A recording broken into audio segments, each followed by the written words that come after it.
Welcome to Mystic Sci-Fi YouTube channel. Subscribe to get more such informative videos. Hey there, science enthusiasts. Let's understand Sir Isaac Newton's 3 laws of motion in just 2 minutes. Ready? Let's jump in. First up, Sir Newton's first law of motion. It is also called the law of inertia. An object at rest remains at rest and the object in motion remains in motion at constant speed and straight line unless acted upon by an unbalanced force.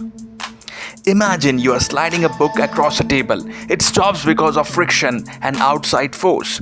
If there were no friction, that book will slide forever.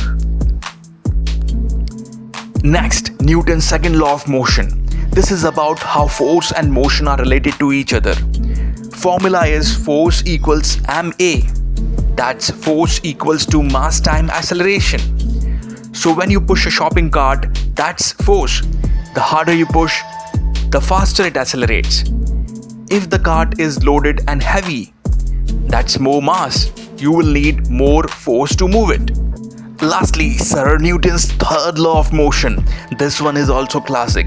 Whenever the object exerts force on the second object exerts an equal and opposite force on the first. That's action and reaction are equal and opposite.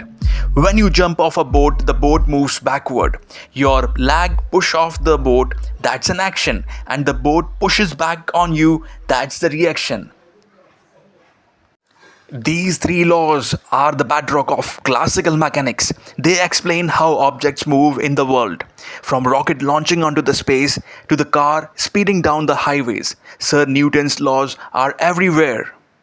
So next time you observe something in motion or at rest, remember Newton's laws of motion. Thanks for watching.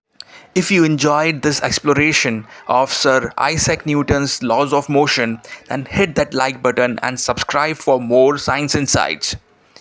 See you again in the next video.